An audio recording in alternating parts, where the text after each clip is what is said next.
There's a certain kind of quiet that only exists when you're home.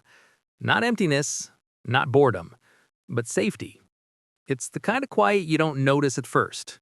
The hum of the refrigerator, the low thump of pipes in the walls, the soft tick of a clock somewhere. And then it hits you. For once, no one needs you to be anywhere else. That's not loneliness. That's peace. Most people misunderstand that. They look at someone who genuinely loves staying home and assume it means they're antisocial, shy, withdrawn, maybe even scared of the world. But the truth is far more interesting. For some people, home isn't an escape from life, it's where they actually come back to life. Because out there, in the noise of comparison, pressure, pretending, performing, they start to disappear. But at home, they find themselves again. Maybe it started early. Maybe it began in childhood. The classroom, the cafeteria, the bus ride home. Places filled with chaos, expectations, too many voices. For some kids, those places weren't social playgrounds. They were daily endurance tests. Speak louder, or you'll be ignored. Smile bigger, or you'll seem unfriendly. Pretend harder, or you won't fit in.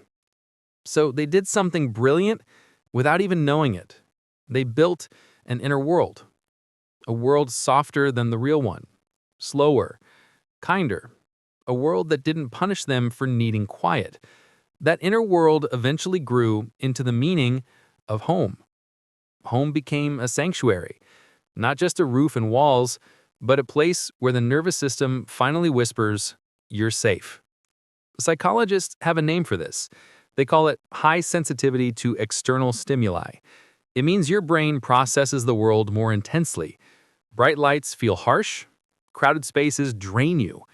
Too much conversation feels like swimming through noise. So the quiet of home isn't avoidance, it's balance.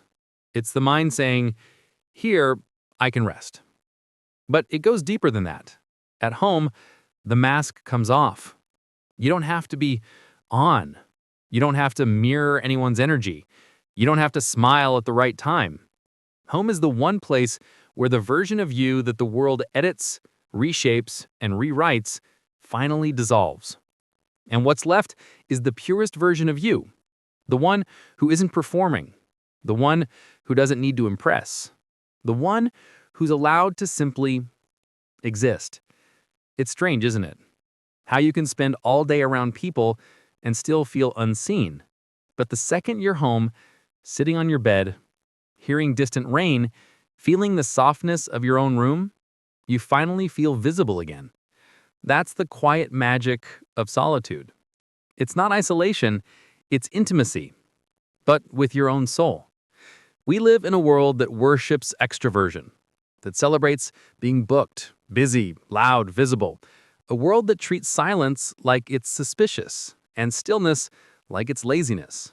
But there's a quiet power in the people who know how to be alone without being lonely. They've learned that fulfillment isn't always found in noise. Sometimes it's found in the pauses. There's an old saying, if you don't go within, you go without. For the people who love staying home, going within isn't running away, it's alignment. It's how they recalibrate, how they process emotion, how they come back to themselves after being stretched thin in a world that demands too much. Think about it. When you're constantly around others, your identity fragments. You become a different version of yourself for each person.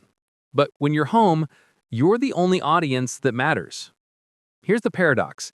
People who love staying home often have deeper relationships, not shallower ones. Why? Because they don't waste energy on superficial connections. They want people they can sit with in silence without it feeling awkward. They crave presence, not performance. Psychologists have found something fascinating. People who spend intentional time alone tend to be more emotionally intelligent and more creative. Not because they're smarter, because they're reflective. They actually listen to their feelings instead of drowning in them. They observe their thoughts instead of running from them. In the stillness of solitude, clarity forms. Ideas appear. Wounds quietly begin to heal. Think of the moments you've had your deepest realizations. They probably didn't happen at a party or in a crowded room. They happened when the world was finally quiet. That's the hidden power of home. It gives your mind the silence it needs to speak. But let's be honest, people who love staying home often carry guilt. Society has convinced them that staying in means missing out, that life is happening somewhere else, that they're somehow falling behind. Social media makes it worse. Everyone posts their loudest moments, the trips, the parties, the celebrations. But the truth is, everyone is chasing peace. Everyone. And for some people, peace looks like staying home. There's something ancient about it. Monks used to retreat into caves or mountains for silence. Today, people retreat into bedrooms, corners filled with plants, warm lamps, soft blankets. The impulse is the same. The human need to return to stillness after chaos. Home isn't an escape. It's a return. There's a psychological behind why home feels healing. Scientists call it a low-threat environment. Your stress levels drop. Your body produces less cortisol. Your brain stops scanning for danger or judgment or expectations. That's why your thoughts feel clearer at home. That's why emotions surface there, because your guard finally drops. It's healing disguised as quiet. But not everyone understands that. People will say, "You need to get out more. You're wasting your youth. You're too quiet. You're too comfortable." They don't realize that some of the most profound transformations happen in silence. Reading, reflecting, journaling, healing, growing. Those aren't escapes, they're evolutions. People who love staying home aren't avoiding life. They're preparing for it. They're rebuilding, recharging, re-entering with clarity instead of chaos. There's a psychological comfort in routine, too. The brain loves predictability. It lowers anxiety, increases emotional stability, and creates a sense of safety. The morning coffee, the favorite blanket, the way sunlight hits the same corner of the room every afternoon.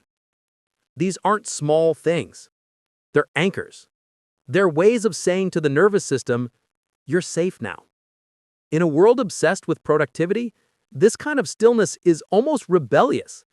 We're told that to be valuable, we must always be moving, but the quiet ones prove something different. Meaning doesn't always come from motion. Sometimes it comes from stillness. And then there's imagination. People who spend a lot of time alone often have rich inner worlds. They notice small details others miss. The way dust floats in a beam of light, the rhythm of rain against glass, the distant laughter of neighbors. Their happiness comes in softer forms, quieter forms, forms that don't need to be posted or validated. And that kind of contentment, most people never experience it. But here's the part nobody talks about. Some people love staying home not just because they're peaceful, but because they're tired. Tired of being misunderstood.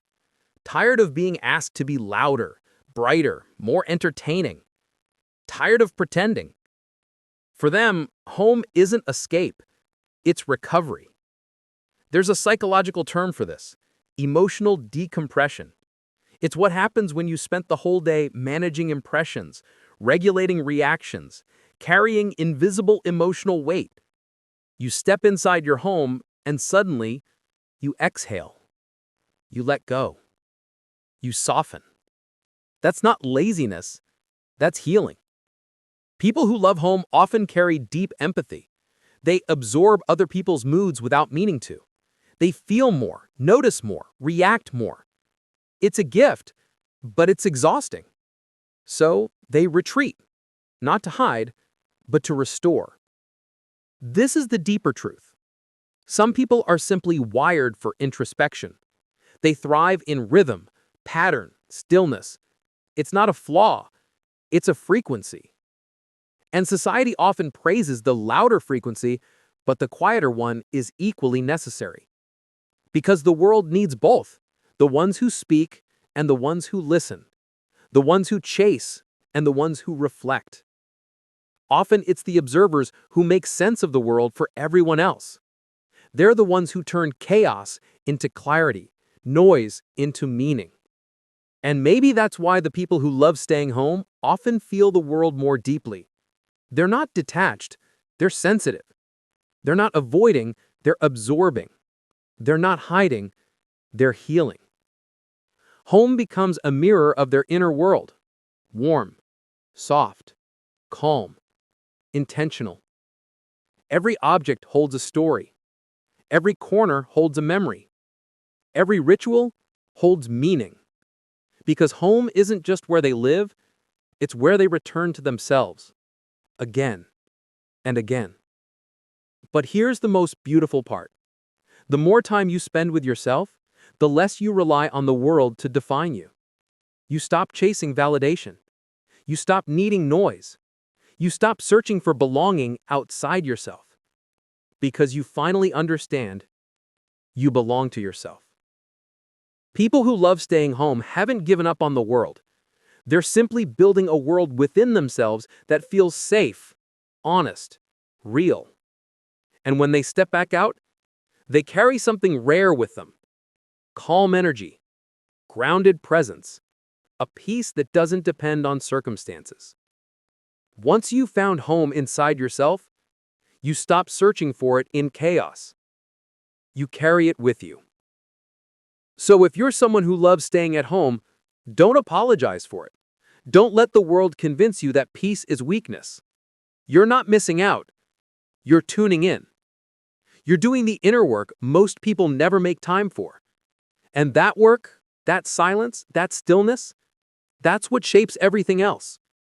Because when the world feels overwhelming, when people lose themselves in noise, it's the quiet ones who've already found meaning. Not out there, but right here. In the soft rhythm of ordinary days. In the warmth of morning light. In the stillness of your own heartbeat. In a room that finally feels like yours. That's the secret. Home isn't a place. Home is where you meet yourself. Until one day you realize you were never lonely. You were simply coming home.